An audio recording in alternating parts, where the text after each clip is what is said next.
get yourself together. Take your time. Water here, and see if we are moving. Okay, I'm gonna be ready.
I know.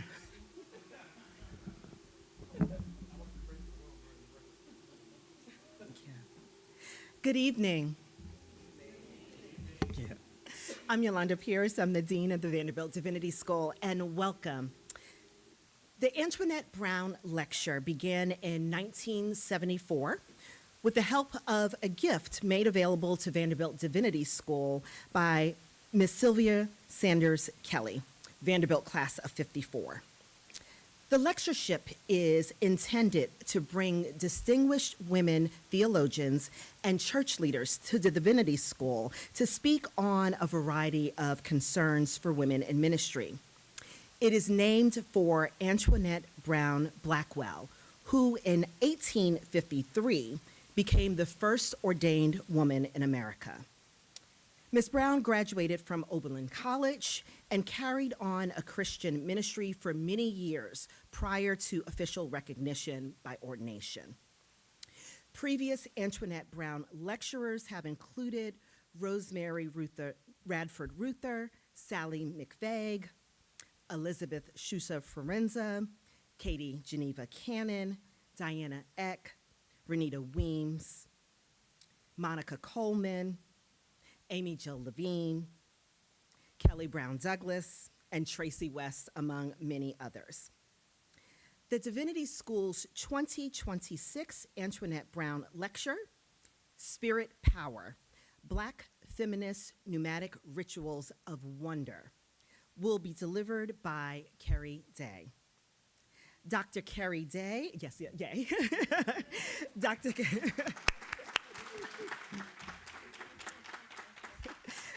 Keri Day is the Elmer G. Homework-Housing Chair and Professor of Constructive Theology and African American Religion at Princeton Theological Seminary in Princeton, New Jersey. She also has an honorary appointment as Extraordinary Professor at Stellenbosch University in Stellenbosch, South Africa. She earned a BS in Political Science and Economics from Tennessee State University, an MA in Religion and Ethics from Yale University Divinity School, and her Ph.D. in Religion from Vanderbilt University. Welcome home, Dr. Day. Her teaching and research interests are in womanist and feminist theologies, social critical theory, cultural studies, economics, and Afro-Pentecostalism. She has authored 4 academic books, including Unfinished Business, Black Women, the Black Church, and the Struggle to Thrive in America, Religious Resistance to Neoliberalism, Womanist and Black Feminist Perspectives, Notes of a Native Daughter, Testifying in Theological Education, and her most recent book, Azusa Reimagined, A Radical Vision of Religious and Democratic Belonging. She has previously served as the chair of the theology department at Princeton. She currently serves on the board of the American Academy of Religion. She has previously served as a series editor for Cambridge University Press and is currently an editorial board member for the Journal of World Christianity. Alongside her scholarship, she engages in public policy. She is a board member of the Children's Defense Fund. She participates in White House briefings to discuss issues related to economic policy, religious freedom, and faith-based initiatives. She has also written for the New York Daily News, the Christian Century, the Feminist Wire, and the Huffington Post. While we owe her presence here today to an invitation several years ago from Dean Emerita Emily Towns, I am delighted to welcome Dr. Keri Day as a scholar, but also as a dear and cherished friend of many years. Welcome, Dr. Day.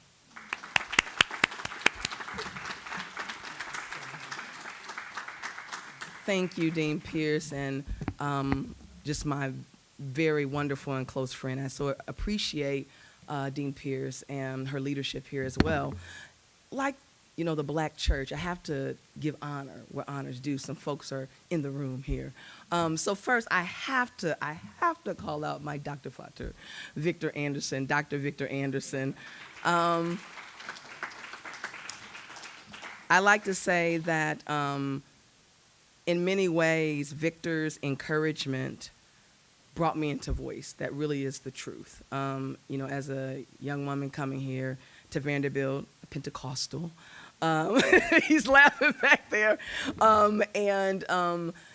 in many ways, being invited to think critically while also affirming the rich tradition that I come. And if you know anything about Dr. Anderson's background, then you get it, right? On why that was so important, that sense of affirmation as well. And just, I don't want to get into name calling, but at colleagues, I saw Dr. Snar, Melissa Snar, who sat on my committee, Dr. Michael Eric Dyson, of course, good friend and mentor, just so many in the room, familiar faces. And I'm grateful that you're here, and new faces. So I hope that our time together is thought-provoking, while I'm lecturing and during the Q&A. So again, the title of the lecture is Spirit Power, a Black Feminist Pneumatic Practice of Wonder. And you'll see me drinking here and there. I have a 5-year-old, and like 5-year-olds, during the winter, they give you everything imaginable under the sun, right? So I'm getting over something right now, so yeah, exactly. So just think, whenever I need to take a drink, it's that 5-year-old, okay? So over the last few decades, a scholarly explosion has appeared on religious themes of spirit and spirits within theology, religion, Black studies, and studies in mysticism. For several theologians and religious scholars, such as Selena Stone and Leon Harris, conversations of spirit are being mined for their existential, cosmic, and political power within our current world steeped in states of domination and empire. In Black studies, scholars like Jana Brown turn to spirit to track the endurance of Black life within an anti-Black world and its humanist logics. In mysticism studies, religious scholars like Grace Christensen, who argues for a reinvigorated study of the spirits to reimagine the study of Black spiritualism, challenges the field's current over-reliance on secular progress narratives, which often emphasize structural liberation above other spiritual outcomes.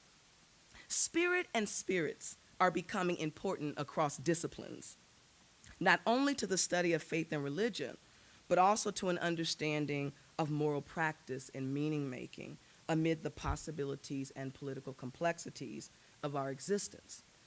I am currently working on a book manuscript right now which explores spirit power as a Black feminist pneumatic ritual and cognitive technology of wonder that has enabled Black communities to defy and experience self-fashioning amid and despite anti-Black systems of violence and death. My aim of this book is to illuminate how wonder can be an epistemic emotion and cognitive technology that helps expand our religious, social, and political imagination in the face of death-dealing systems, a conversation that has historic and contemporary implications. Two contemporary implications of which I will explore at the conclusion of this lecture. Primarily, my lecture will be sort of historic looking, but at the very end, I will explore some contemporary implications. So of course, I can't unfold my book project this evening. I would not do that to you. So for this lecture, I want to focus on one specific grounding claim of this current working manuscript. Drawing on Black women's religious cultures, I suggest that early 20th century Black Pentecostal practices of spirit power facilitated wonder, which had epistemic and social implications with respect to legacies of slavery and anti-Blackness, leading to spiritual outcomes such as self-fashioning for Black communities, outcomes not necessarily measured or captured by modern ideas of political liberation. And what I mean here by modern ideas of political liberation, insofar as these ideas are linked to demands of nation building in service to the state. I ask, and these are the questions that I'm trying to ask, what if we understand practices like spirit power as tense responses that are not always intentionally aimed towards structural liberation in the modern statist sense of the term, but nevertheless constituted by attempts to employ possibilities for self-expression and self-fashioning within systems of anti-Blackness. Put another way, spirit power is a form of Black religious world-making, within the context of anti-Black violence and trauma. Spirit power and its outcomes, such as wonder and self-fashioning, are important Black religious responses to white fascism and authoritarianism, outcomes that, I would argue, Black feminist discourses have amplified over the last 2 decades. Moreover, I want to offer complex articulations of the religious self that resist easy categorization and refuse binary notions of agency or subjection, liberation or accommodation. I'm going to return to that later in my lecture. In our current authoritarian political moment, having a capacious, diverse sense of how Black communities are religiously responding to fascist regimes matter. Moreover, Black religious practices of spirit power offer a way to think about the epistemic and social effects of wonder, which raise questions around the purposes and ends of Black religion and Christian theology as well.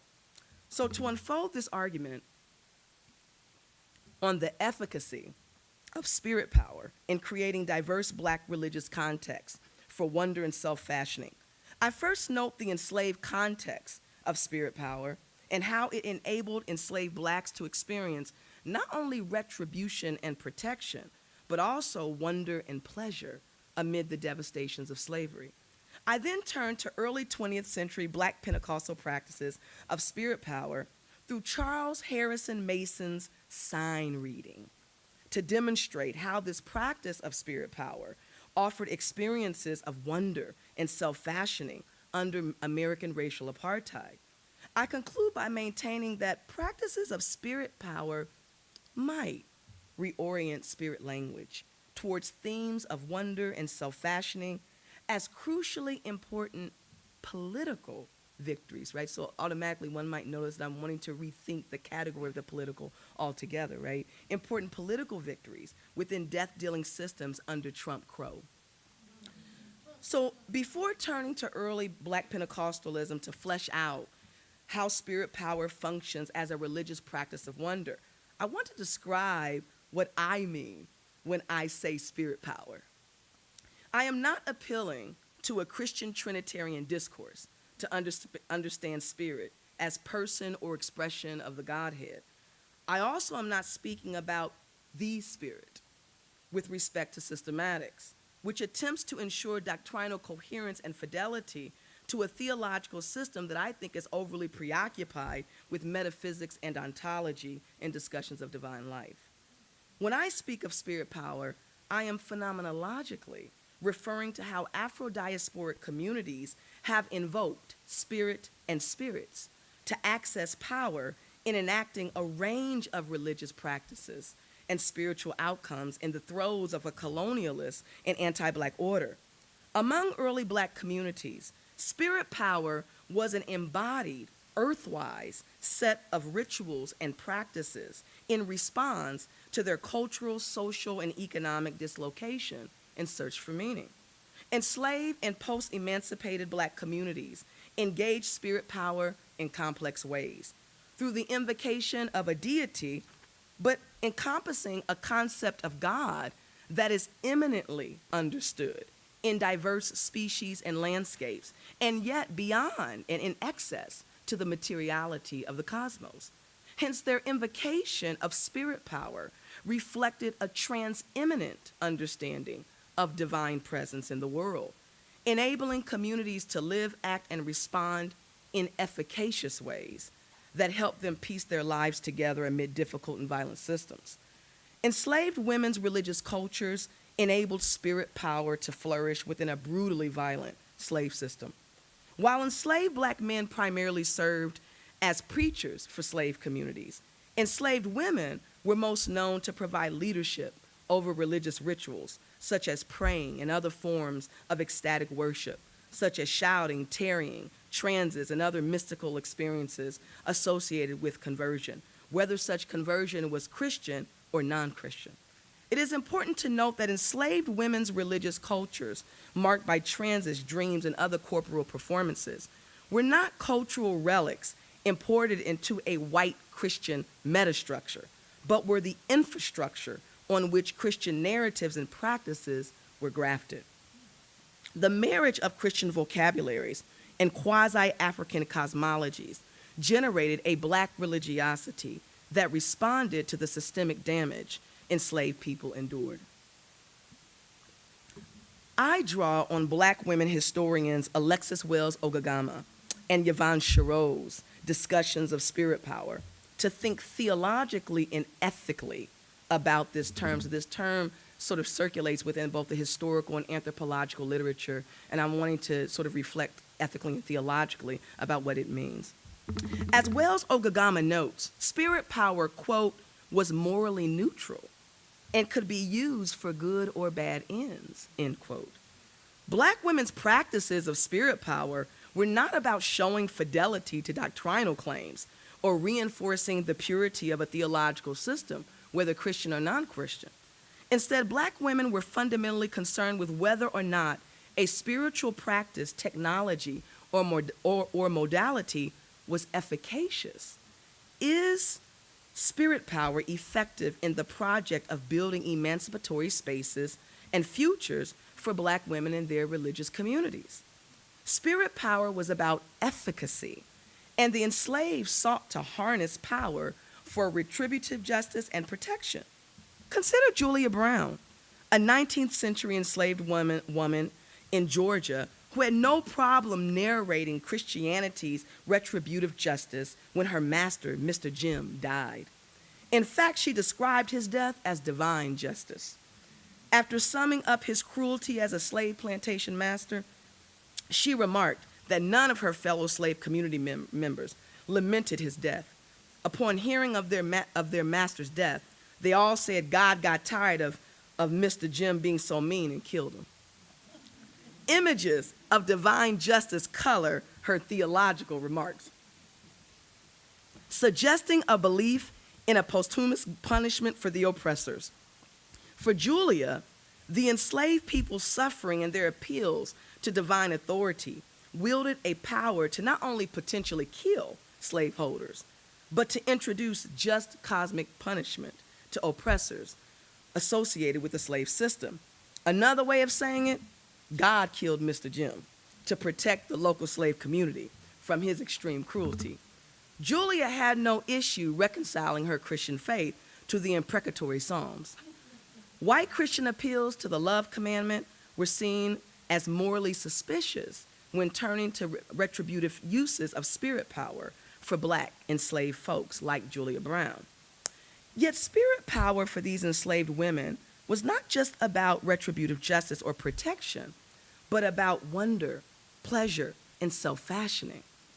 Aunt Darkis, a renowned healer and root worker who lived in McDonough, Georgia, attributed her pharmacological and healing gifts to the all-encompassing spirit known as the Lord.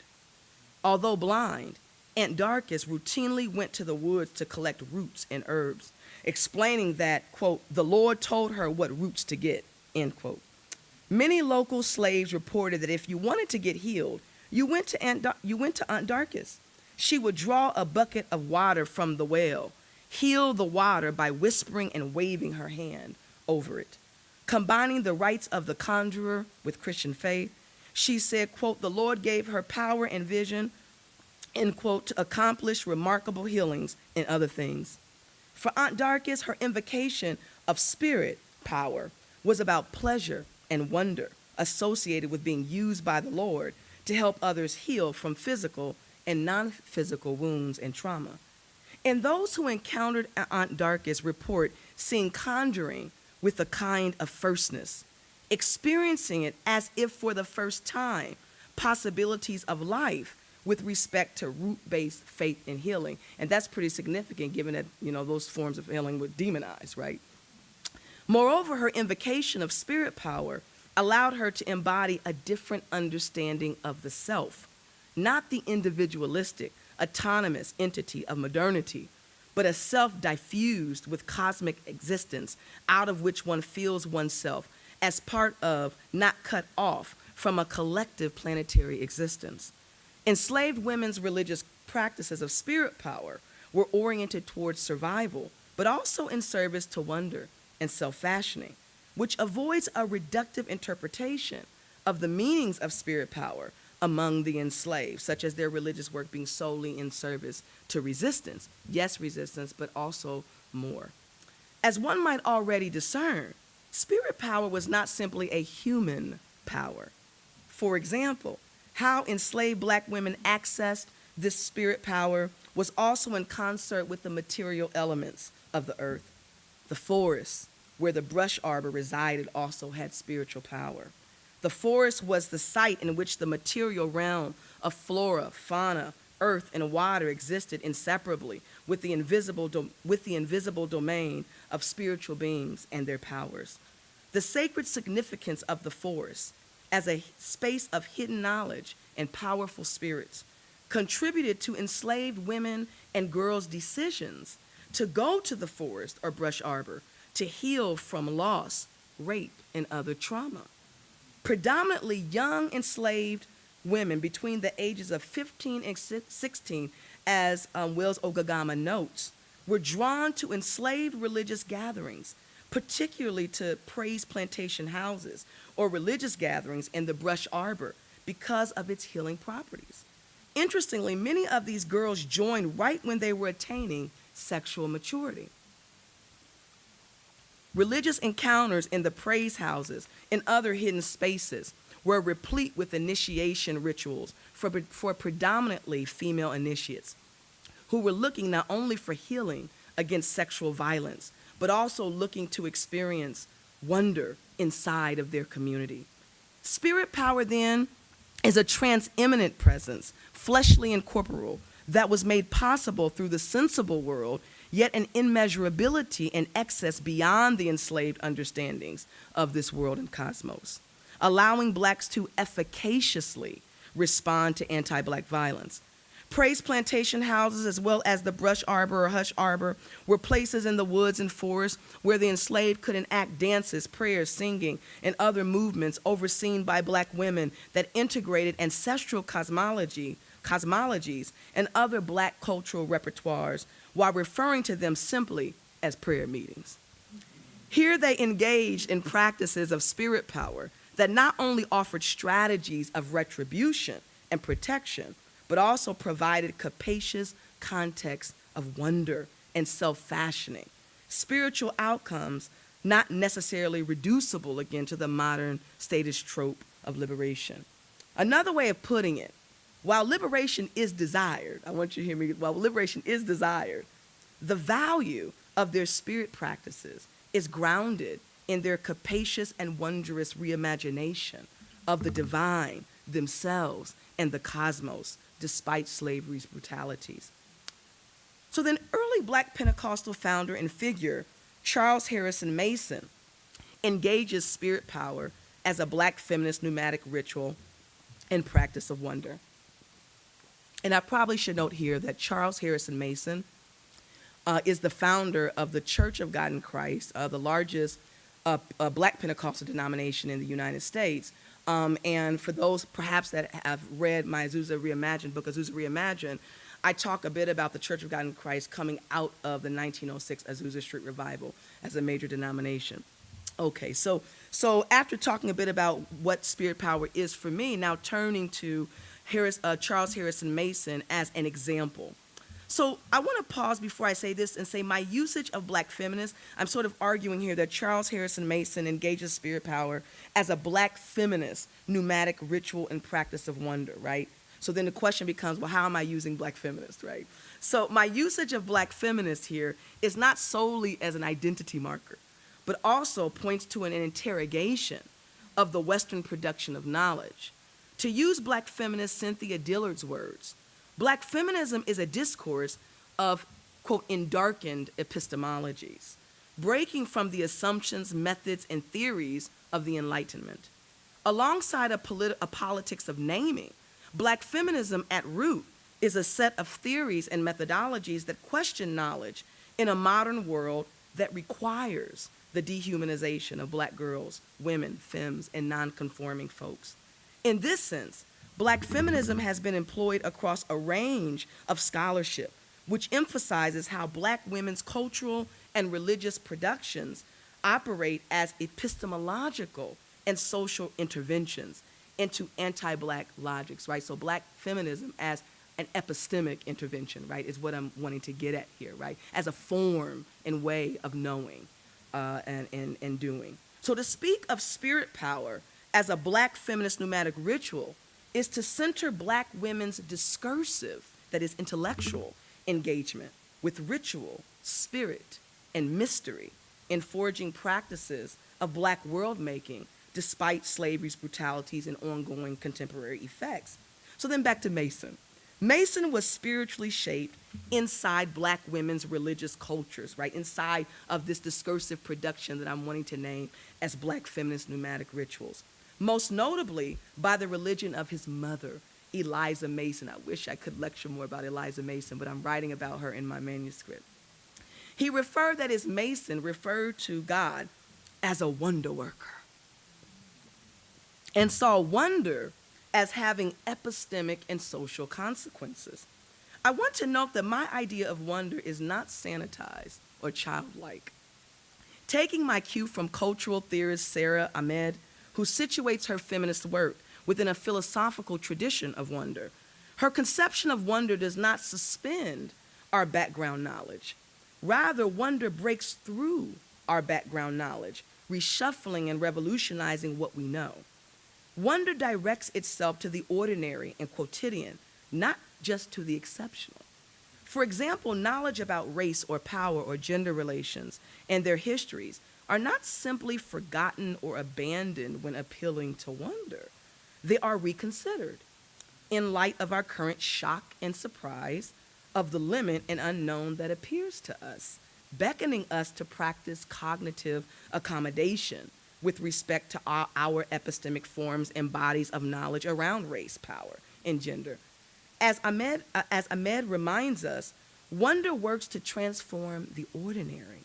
Newness, surprise, and shock emerge from the ordinary out of what we currently know, but offers us an unanticipated encounter that reshuffles how we see things. Spirit power then operates in this way. As a pneumatic ritual, and hence the term I'm using, cognitive technology of wonder, that reshuffles how we see, think, and imagine, feel God, humans, more than human others, and the broader cosmos within the ordinary dimensions of our existence. Charles Harrison Mason's practices of spirit power then engaged wonder as an epistemic emotion and cognitive technology. To understand Mason's practices of spirit power, one must first foreground Mason as a sign reader and interpreter. Mason taught and preached using signs. Signs are objects or events that point to something or someone else. The significance of the sign, that is the object or event, lies in its capacity to represent something of a spiritual nature, participating in the reality to which it points. During the 19th and early 20th centuries, signs were the largest body of spiritual beliefs among blacks in the South. Historian Lawrence Levine notes that the African slaves believed that human beings could read the phenomena surrounding and affecting them because they were a part of, not alien to, the diverse world of species, flora, fauna, and landscapes. Black people's ability to survive and be creative depended on their discernment of the signs, which existed everywhere through understanding visions and dreams that visited them, as well as communing with the spirits that filled the world. The universe was not silent. It spoke to those who knew how to listen. There were signs indicating what the weather would be. I'm thinking of my grandmother Rose Day. The weather had something to say about what the divine was doing. There were signs indicating what the weather would be, signs telling of the coming of strangers or loved ones, signs prophesying bad luck or good fortune, signs warning of impending whipping or the approach of white patrols, signs foretelling imminent illness or death. African Americans who grew up in agricultural contexts were exposed to black folk beliefs and signs. And from people saying, it sounds like many of folks in here we're exposed to belief in signs.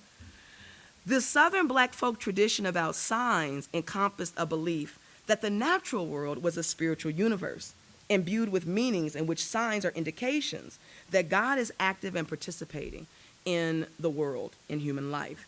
Signs through events and natural objects symbolize divine presence, and these signs are reverence for the truths they communicate. Southerners condition their daily living around signs, which helps one discern the importance of natural objects as signs for Mason. Black religious scholars such as Yvonne Chereau and Ithiel Clemens write at length about Charles Harrison Mason owning a collection of unusually formed objects, including roots, branches, and vegetables, that he consulted as, quote, sources for spiritual revelations, end quote, which revisited the Black enslaved tradition of conjuring charms. As Chereau notes, quote, Mason would illustrate his sermon by referring to these objects as earthly signs, end quote.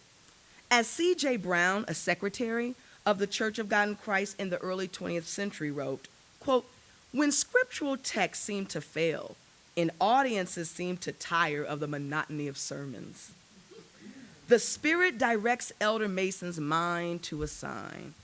As he turns it, that is the natural object, over from side to side, God's mystery comes out of it, end quote. Mason delivered divine interpretations while meditating on misshapen tree limbs, stones, or the entrail of chickens. Brown commented that, quote, it appears that he is reading one of the recesses of the object from which he is preaching, end quote.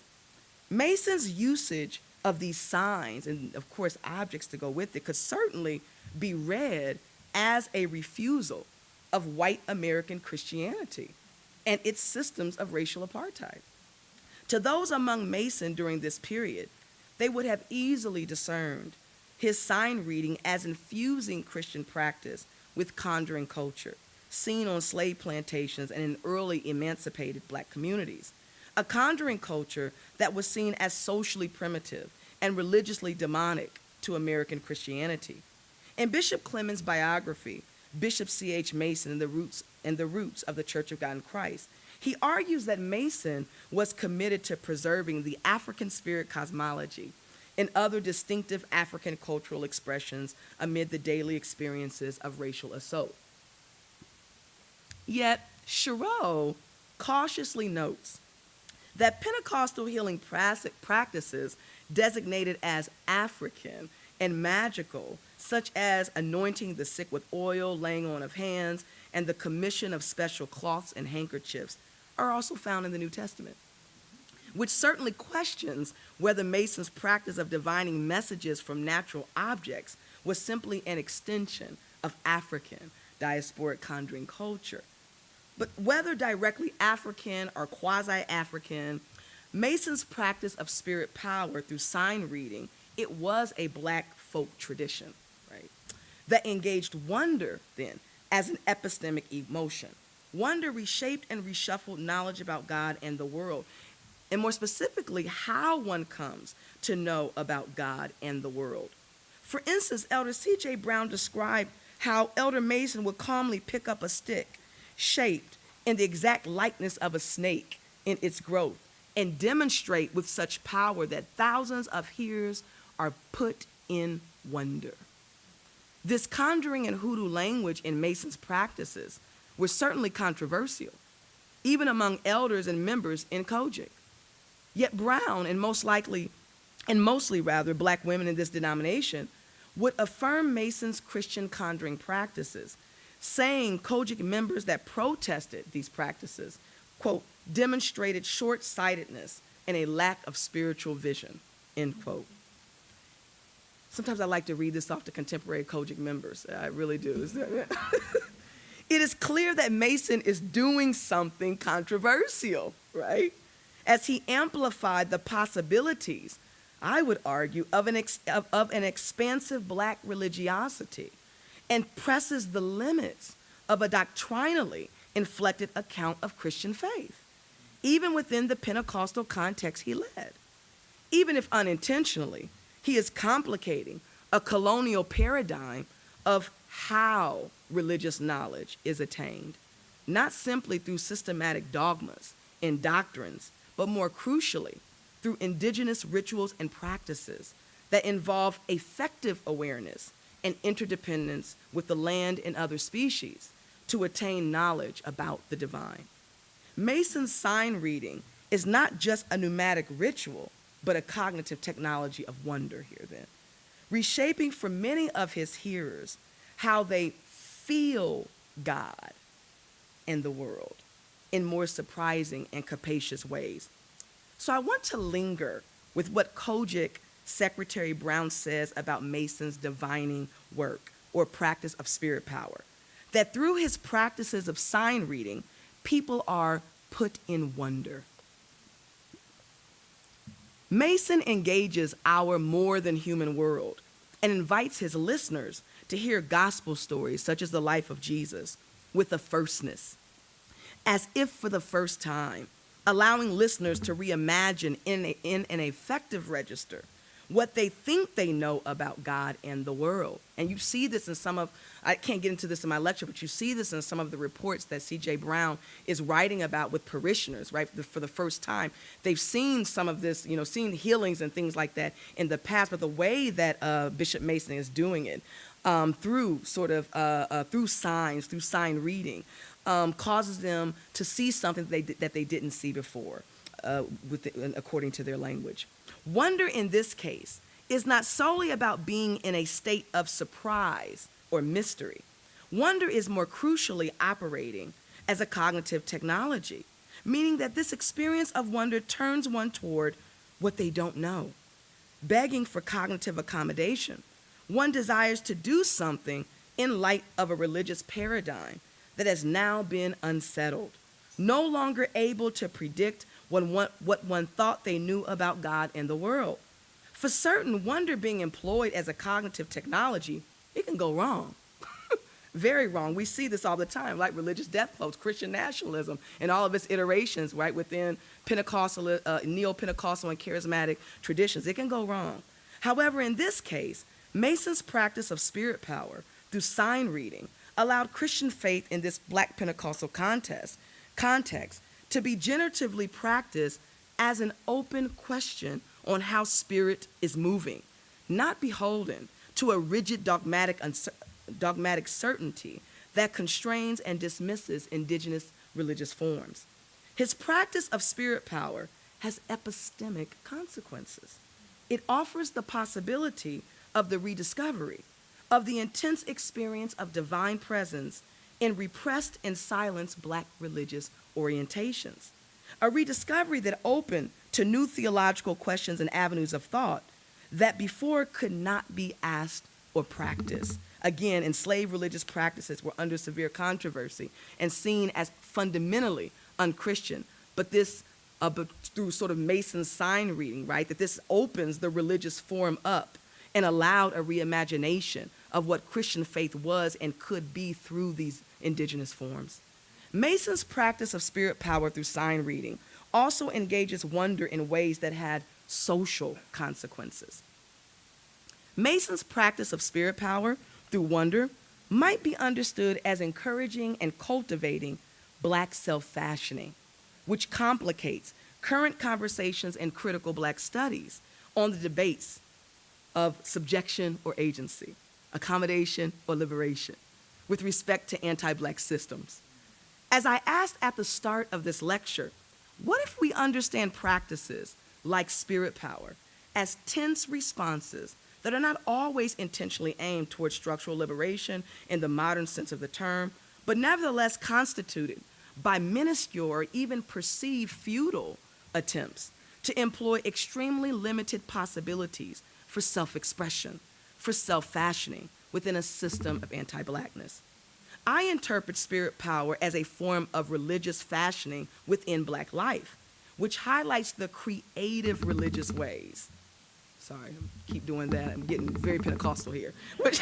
Which highlights the creative religious ways that Blacks navigated American racial hierarchy and plantation slave economies with little to no freedom, cultivating experiences of defiance, friendship, care, pleasure, and joy, despite the near totalizing context of anti-Blackness. Through practices like spirit power, Many Black communities developed interior worlds and realities that enabled them to affirm diverse ways of Black living inside and despite slavery's logic and afterlives. As Black feminist Tina Campt notes, Black self-fashioning allows for, quote, complex articulations of the self that resist easy categorization and refuse binary notions of agency versus subjection, end quote. The religious practices, like spirit power, of the enslaved and post-emancipated Blacks are neither wholly liberatory vehicles of agency and transcendence, nor unilateral instruments of objectification and abjection. In the words of Campt, quote, they are always already at once, end quote. Through spirit power, Blacks were able to engage in a way that allowed them to reassemble in dispossession. Self-fashioning is a mode of engagement of a process Campt calls reassemblage in dispossession. As Blacks experience dominative systems, their responses often were everyday micro-shifts in the social order of racialization that temporarily reconfigured the status of the dispossessed. Too much pressure is placed on whether Black religious practices are liberatory or liberatory and subversive, or accommodationist and passive, which I would argue obscures the multiple meanings of Black religion within brutal anti-Black systems. In this case, Black practices such as spirit power. Instead, Black self-fashioning privileges how Black practices enabled reassemblage and dispossession, allowing for a range of creative responses to emerge that details Black livingness, to use Black feminist Catherine McKittrick's words here, in, under, and despite the demand for Black death. Reassemblage and dispossession emphasizes the practices through which racialized subjects redeploy relations of power in unintended ways, often with unexpected outcomes, while attempting to inhabit social life within the context of death-dealing systems. This is how I argue wonder operated with Mason's sign reading, as an epistemic emotion and cognitive technology that socially allowed dispossessed Blacks to reassemble, to alter their status, to live, not just biologically, but with all the meaning-making capacities. They are not ravaged. And wonder epistemically guides them in fashioning alternate ways of living inside of an order that is bent on their destruction. As religious historian Ahmad Green Hayes reminds us, the paradox of Black Atlantic religion making was not simply about Blacks practicing religious activities to resist, deemed lewd and demonic, as much as it was about, quote, finding pleasure in the idea of self-possession on the one hand and possession by the spirits on the other, end quote. Practices of spirit power allowed an alternative experience within a dolorous world that blocked delight and joy. Practices of spirit power allowed Blacks to reassemble in dispossession, redefining what was possible, and even living into futures they wanted to feel, perhaps not see, but feel, even if these moments were episodic and fleeting. So my conversation of spirit power as a Black feminist pneumatic ritual and cognitive technology of wonder is not just a historical conversation, which is what I've done for you on tonight. It has implications for us today. Two implications I can only gesture toward as I conclude. First, spirit power and its spiritual outcomes, such as wonder and self-fashioning, matter to how we describe Black life in the wake of slavery's afterlives today, and what constitutes important religious responses. Turning to spirit power as a pneumatic ritual of wonder rethinks the hubris of Christian theology and even some forms of Black religion that depend on the modern trope of political liberation to secure the value and meaning of Black religion and faith. I do not mean to deny that category of liberation matters. It clearly does.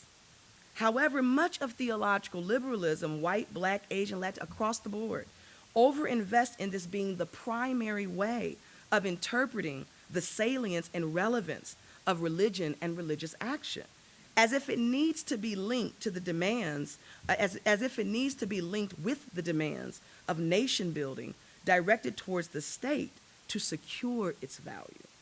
Instead, I just want us to pause and think about what is left out of such an account. So again, it's not the negation, right, of liberation as such, but rather when that is the primary trope through which to read the meaningfulness of religion and religious action. What is left out of such an account of the value and usefulness of religion and faith?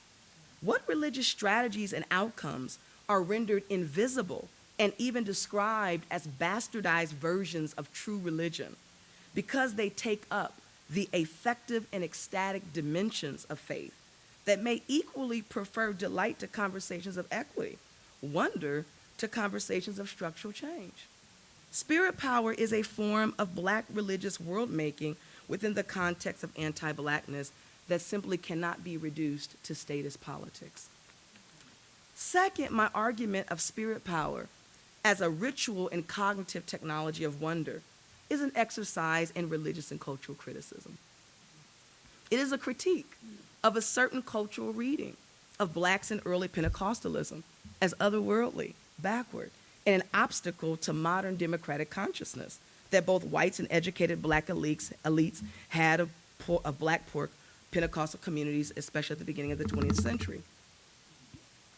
Culturally speaking, Mason's practice of spirit power is grounded in the religious practices of the enslaved, practices that are seen as uncouth and against the cultivation of the human, that is the modern human, so central to anti-black logics.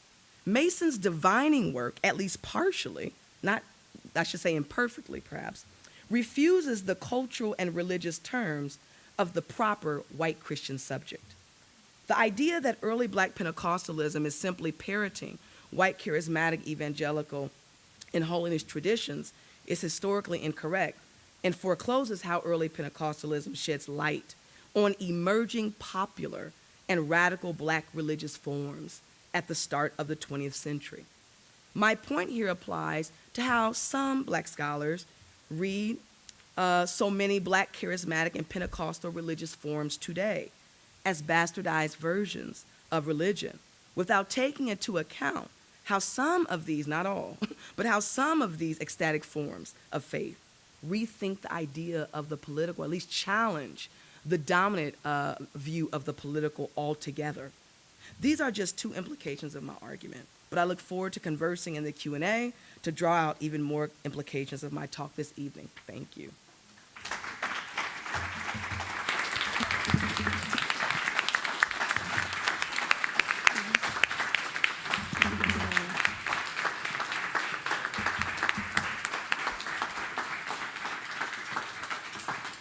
So we have some time for questions and comments, so please let me know.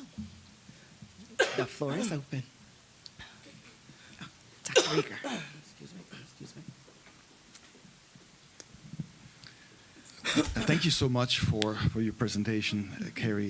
This was great. Also, especially, I endorse your questioning of the political here, because if you think about it as state formation, dominant politics, that's, of course, I think something we're all trying to figure out now. Right. So my question for you then is tie this back to some of your other work on the economy. I'm thinking of, say, Jessica Gordon-Nemhardt's work on African-American cooperative enterprises. And if you think about this as an alternative politics, so it's not just to say, well, there's one politics or another, but to say there's a holistic way of life, how would this tie in? I mean, the question of wonder with people's economic agency, which in some ways goes deeper than political agencies, and then tie it back to Sarah Ahmed's notion of wonder growing out of the ordinary. So if the ordinary then is, economic practices, production, making life, making ends meet, that sort of thing, which is also deeply, of course, embodied in a slaveholding society. I'm just curious, I mean, since you've done all this work, how would you pull this together, and could this be sort of a next step in redefining liberation? So, but thank you so much for getting us to this point. Yeah. So to your first question about, I mean, your question is sort of framed more as a contemporary question, say about concerning cooperatives, right, and how that connects to my lecture on wonder. I mean, I would sort of refer you back to Azusa Reimagined, my book, right, where I write about within that particular community, the Apostolic Mission Church. I think it's in the 3rd chapter where I talk about the way in which they circulated the newsletter, right? So the newsletter, I mean, you think about, not just in the 20th century, but even today, that when it comes to anything church-related, we're talking about hymnals or newsletter or anything, it's pretty much within the context of, consumption, right? So there's a price attached to it, we're gonna buy it, and it's consumed in that kind of way. What's interesting about the Azusa community is that because most of the people were impoverished, they were poor, right? They had to begin to think creatively, right, about how could they reconfigure the patterns of their own local economy, right? I mean, I didn't write about this directly in the book, but I mean, you can see through much within the archive of the various dinners and fellowships and even communes that were had within Azusa. So I think what is interesting about Azusa in terms of that particular newsletter is that instead of charging, they would literally simply create, I think the first run was about 100 newsletters, and they recycled that among different congregations. It began in LA, and then it sort of spread out regionally, and then eventually they were mailed abroad. And so, I mean, this is, even though it seems very small, like, what does this have to do with the larger economic impact, right, of early racial capitalism and the way that I write about it? But I do think this goes back to my lecture about the refashioning of the self, that it is about economic practice, but it's also about the way the religious, that particular community, the way Azusa members understood themselves with respect, right, to political economy. They understood themselves as just not sort of an endless consumer, right? They could not consume anyway because economically they were deprived. But they didn't understand themselves as that. Rather, they understood themselves as a part of challenging this broader order through rethinking their own distribution and consumption process. And so I guess what I'm saying here is that we often think about the big picture. What does it mean to think about local economies, right? Communities. So you talk about cooperatives. I think that, again, Azusa provides one example of the way that the newsletter is operating as a kind of focus on the local economy. And the second one, in terms of your question of wonder, I'm not sure if I caught completely the question that you were after. You were asking me about wonder, Jorg. So your comment at one point was to say wonder grows out of the ordinary. Yes. And so the question there, Yes. first of all, how is wonder produced, and how does it, relate back to it? How does it actually help us Yes. produce and reproduce in the ordinary? Absolutely. So the book that really has helped me think about this is the Belgian philosopher Helen de Cruz, who I think passed like 2 years ago at St. Louis University, was a philosopher, has a book called Wonderstruck, how wonder helps us rethink the world. And what I appreciate, and you've sort of heard this in the lecture tonight, what I appreciate about how she's wanting to think about wonder, there's a whole philosophical history of wonder, right? A whole canonical debate going on in continental philosophy, right? From Kant onward about the place of wonder. Overall, the assessment of wonder is that either wonder is understood instrumentally towards some other kind of end, so it's not valuable as an end in itself to produce something, okay? Or it's seen as an obstacle within much of continental thought, European continental thought, that wonder is seen as that which impedes rational knowledge. It impedes one from being able. I mean, the sublime, right, according to Burke, is the primary I guess you could say passion that makes the human great. But wonder isn't. And so what I appreciate about Helen de la Cruz's conversation philosophically is she's wanting to rethink the place of wonder, right? Not only as something that produces shock and surprise. So in this case, it's about the limits of knowledge. What does it mean to always think not only about the knowledge, of course, that we have, but the limits of what we know? And so in my estimation, at least for Helen de la Cruz, this would not only be this would not only be, we tend to think of wanting to express a limit for, bodies of knowledge that we disagree with, but sort of the eternal mechanism out of which we are always thinking about the limit of the particular bodies of knowledge that we have. And so this is really important, right? Because it helps us think about, especially in what I was talking about this evening about, legacies of slavery and anti-blackness, right? Right now, we're looking at Christian nationalism. I mean, we can take this to the contemporary moment. We're looking at Trump Crow.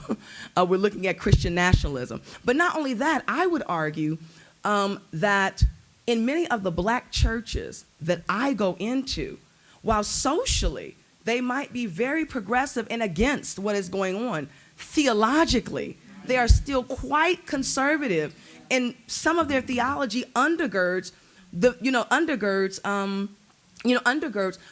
very production, right, of the social and political positions that we've come to abhor. That's being operationalized under Trump. And I don't want to say all, but there are some black churches where they really understand themselves to be. And so my point here, I think, about wonder then, it becomes so significant.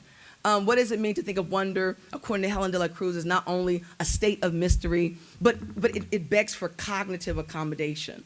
We now experience our religious paradigm unsettled. We don't know what to do. It begs for us to now lean into the unknown and have a vulnerability there, right? And having dialogue and thinking again and again, right? So for me, I think this is why wonder is so critically important, not just as a kind of a kind of state of mystery or surprise within the quotidian everyday experience, but as well a cognitive technology, right, that helps to reshuffle and to help us reimagine what we're doing. Yeah, that is such a suggestive and brilliant lecture. You helped me with Kendrick versus Drake too. So I just want to tell you that you gave me some fresh ammunition, and I love that. All right, I'll tell you about that later. Okay.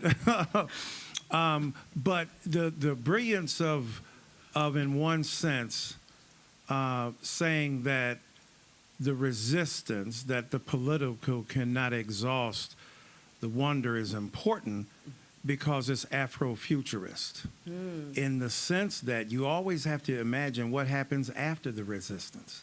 Yeah. So if you only stake it on resistance, it's a perennial engagement in an epistemic authority asserted over against the status quo in the way in which you can delimit or destabilize it versus imagining a different worldview that comes into existence after the resistance is achieved, right? So that's, to me, one of the consequences you could probably explore so much more brilliantly than me. And on the other hand, when you think about a kind of posthumous epistemology, the ancestors doing work, the knowledge that they generate, that has an eschatological effect, because now we are borrowing from what we think our ancestors have given to us, have bequeathed us, and how does that play out in the world in which we live? The signs and wonder, to me, is a brilliant troubling of the biblical conception, signs and wonder.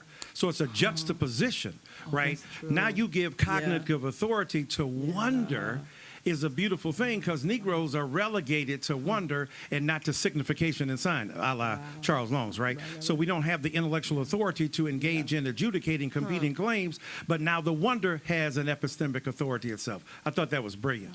But let me ask you this question. So how do you think about the fact that, however, when I was hearing you talk about wonder, and it was making me rethink, because in my quest for church, I don't want to go no church where they just hooping and hollering. I love the hooping and hollering. I want something, Jesus, light of the world, but you can't pay your light bill. How do we work it out? So your point, though, made me think again about the inherent value, the intrinsic value of the spiritual praxis of Black modern people, postmodern people, and even before, right? Ancient peoples. But how do you avoid the complicity with a status quo that through wonder creates a sensibility of existential joy in the midst of the horror, but never addresses the horror that ironically is symbiotic related to your own wonder. It makes the wonder possible because of the denial of the knowledge. So yes, this is the question, and this is the $1 million question. Literally, this is the $1 million question, because I think what I was trying to, and I'm going around the question to get back at the question. I think that this is what I was trying to wrestle with in my book Azusa Reimagined, and I actually cited this on this evening as well in the lecture. When there is, and rightly so, when there is sort of a focus on the quest for structural liberation. I want to be clear, and rightly so. Liberation is to be desired, and rightly so. But part of what I felt I was struggling with, wrestling with, I should say, in Azusa Reimagined, is how oftentimes the overemphasis, right, on that has its own unintended effects, right? That creates what Lauren Berlant will refer to states of cruel optimism, right? Even if unintentionally, I think you probably know where I'm going here, unintentionally, right? So the question, I mean, part of what I was wrestling with in Azusa Reimagined was, first, how do we foreground a community that does have an alternate conception of the political first? Okay, yes, that sort of in some ways is adding to the conversation. But then also where we do desire and need conversations of liberation, how do we do that without pulling in the unintended consequences, right, associated with that, right, which is, again, leads to states of cruel optimism, then begins to deny the alternate rhythms and the ways in which, say, communities like underground economies, you know, stitch together, various enactments of the social that are seen as dolorous and problematic to the broader society, but in many ways they find meaningful to themselves because they are locked out. As William Julius Wilson said, they are a permanent underclass. Right. And so the reason why I'm coming around your question this way is because I think this is the same way I'm wrestling in this other direction, right? Which is, if it's how can we have these conversations of liberation without being complicit and, in my estimation, ignoring or denying an underclass, right? And I say that descriptively, right? Not pejoratively. Descriptively, then how do we begin to have conversations about this very important concept of wonder, right? Without communities recapitulating, right? So I hope you don't see me as trying to get out of this. I really hope. I don't think we can. I think that's my answer. I don't think, and what I mean by I don't think we can avoid the potentiality is what I'm getting at, of complete, meaning that while you have, I would argue, certain communities. Right now, I'm thinking of, I'm a part of the Fellowship for Affirming Ministries. And of course, TFAM, everyone knows the wonderful work that Bishop Flunder does. You have communities in there that, however, sort of, some may be more active, politically and socially, others may not be, right? And so while you have some particular, church congregations, local congregations that in many ways are doing the work that I would actually see as descriptive of what I'm arguing on tonight, actually. That I, in many ways, I think, no, I would not then argue that they're being complicit. Other congregations, I would say, wow, it looks like to me they're trying to co-opt, right? This positionality for something else. And that's, so then that's part of what I think is just an ongoing wrestling. I'm not sure if there is an out, right? But okay, yeah. So I thought about, when you brilliantly phrased it, what Jesse Jackson, the late great, said. You go to many black churches, you got Martin Luther King Jr. on the wall and Billy Graham in your pulpit. Right? That was Yes, your point, right? That was your That's point right, that's right. about a kind of theological appropriation right. of the opposition to your being. Exactly. There's a nihilistic appropriation Right. of an anti-blackness as the condition of your spiritual expression. Because That's right. it ain't no either or at that point. I mean, it's not both and at that point. Either you embrace a kind of theology whose arc ends in your annihilation, or you side with those. And see, this is where, to me, Martin Luther King Jr. again, in the letter from Birmingham jail says, I go sometimes in the southern terrain and I wonder, look at their churches, who is their God? So to me, the thing I've come up with, now this is pretty whack, but it works sometimes, is that every Christian has to be a strategic atheist. You have to understand the limits imposed upon you, right? The wonder, the epistemology, the phenomenology, the existential assertion. At some level, that is not who I understand God to be. And the forms of wonder that can be generated. I mean, there are all kinds of wonder being generated in white evangelical piety that transcends into white Christian nationalism. That's right. And there are all kinds of majesties and erotic intensities that are evoked in it, and it's just bullshit. So at the same time, how do you impose that limit without surrendering the integrity of the self? That, to me, is not simply a political question. That's a religious question. It's a theological. You're right. You're right. You're absolutely right about that. Yeah, we got to talk more. I think there was one more. Oh, thank you so much for your lecture. We sit in awe and celebration that you are a product of the Vanderbilt tree of ethics, and particularly your mentor and teacher and advisor, Victor Anderson.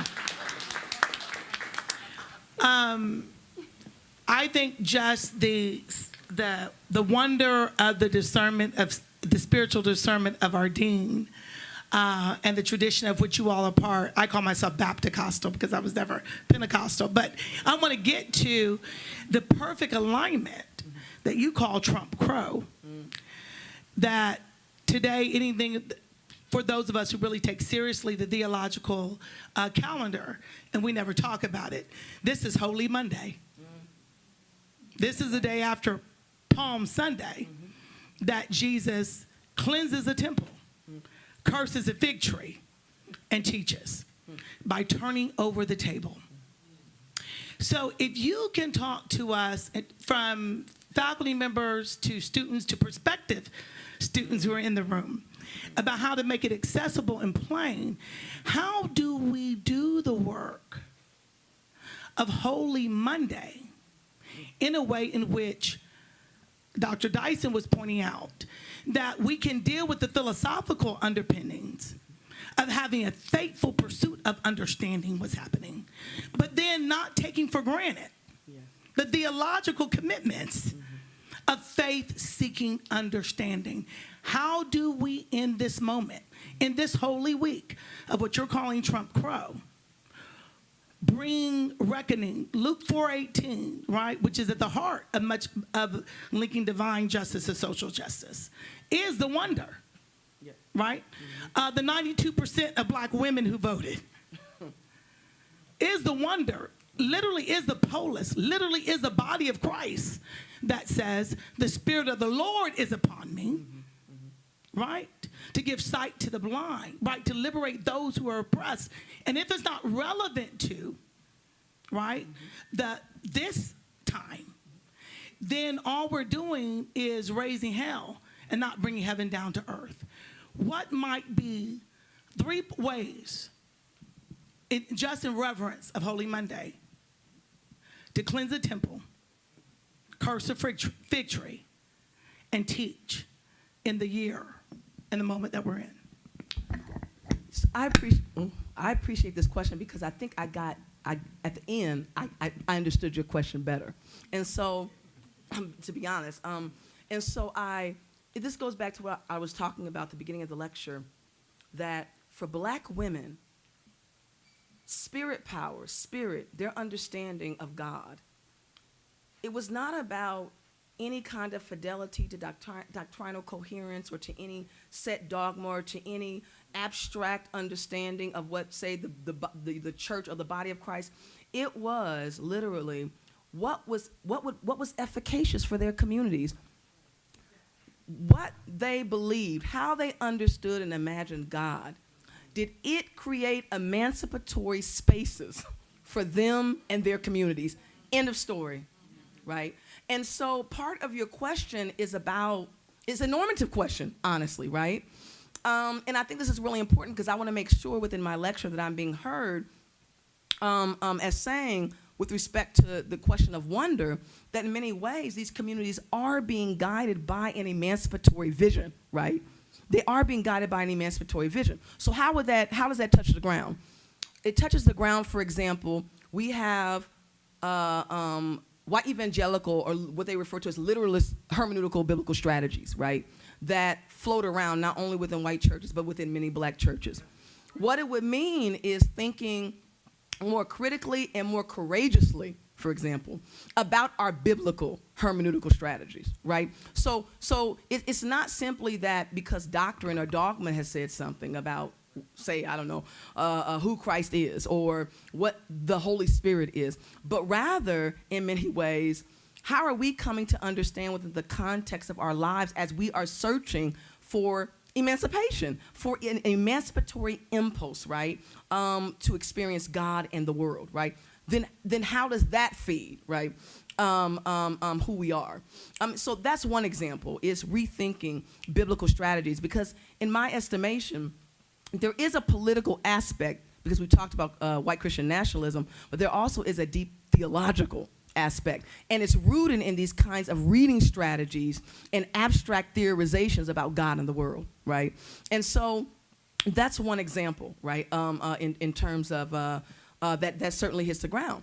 The other example is you look at what is currently going on today in terms of Trump Crow, and in many ways it is a politics of conformity. It is a politics of sort of abhorring the other or the stranger or the person that is different, right? And so what does it mean to think about the life of Jesus, right, in this register? You look all around within the life of Jesus and you see the way in which wonder is functioning as a cognitive technology in Jesus's life, right? That Jesus, in many ways, is interested. He is interested. He is a Jew. He is interested in what has been written, but he is also interested in thinking about what is efficacious. What is efficacious, right? In terms of building emancipatory spaces for the communities of which he is a part of and of which he is encountering and engaging. So, I mean, all of that to say that the emancipatory sort of urge, impulse, sits and is woven throughout what I'm attempting to argue here in terms of wonder. Okay, I'm just all over the place. We got you. And I think that she had Yes. Thank you so much. And thank you so much, Dr. Day. This is such an amazing lecture. And as a Black minister, Pentecostal tradition, I'm so excited to hear you talk about it. So my question is, and some of the things I study have to do with embodiment and presentation. And we know that, I'm just going to kind of read it, Black women's spectacular spectacle has always been an assertion of identity against the cultural productions of evil. And we see the way that we are both hyper-visible but also invisible in the world. Our bodies have been traditionally used as a utility, as a technology by the broader community, and even within our own communities in some ways. And so I'm sitting with the concept of a cognitive technology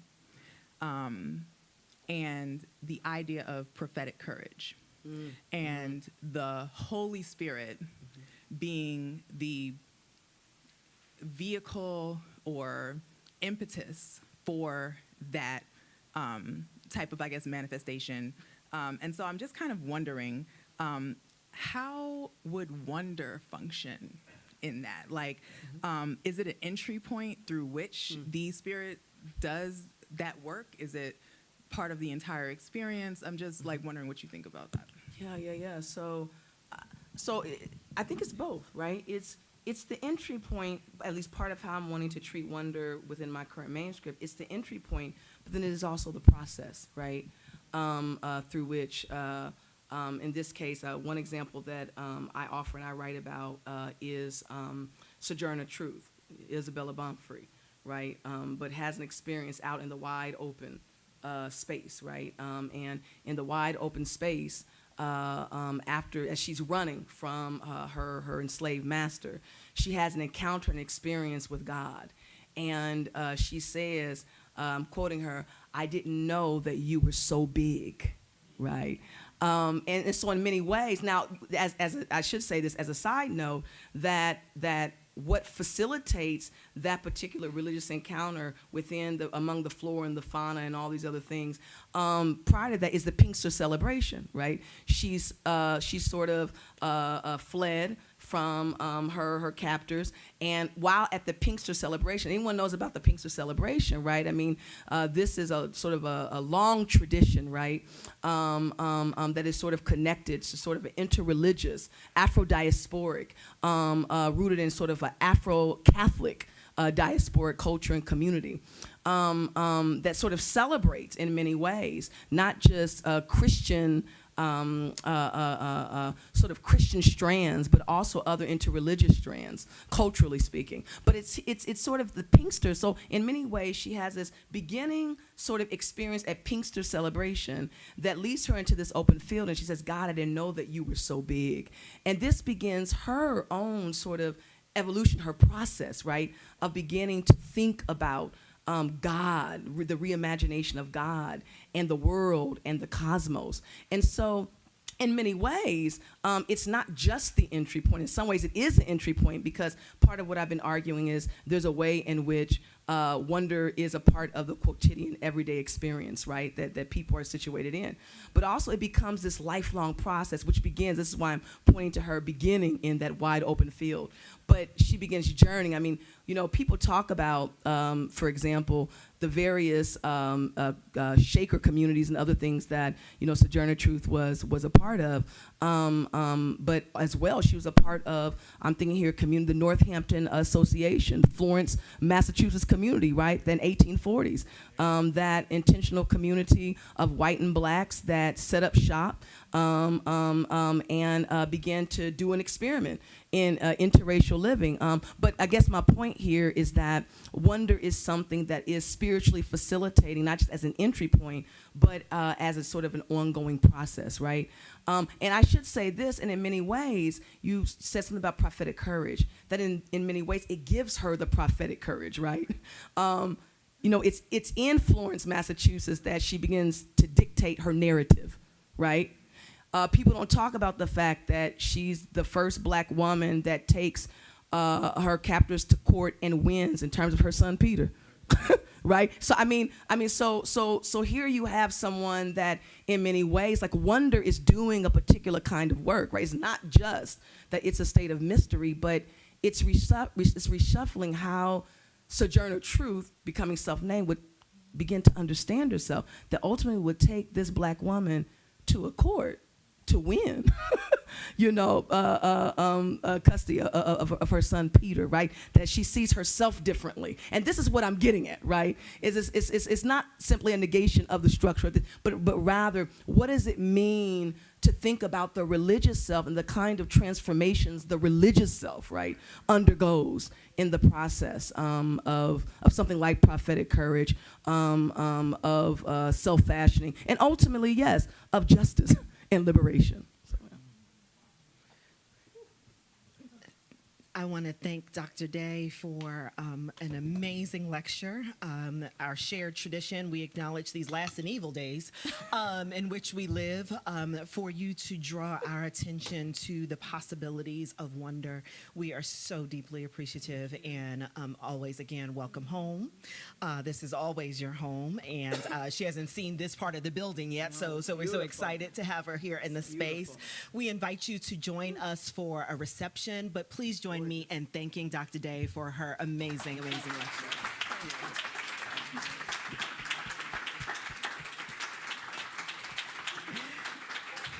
Thank you all for coming tonight, and please join us right outside. Thank you. Now, I've got to clean up this entire mess. You can tell I'm sick. Wait a minute, but you can tell I'm sick.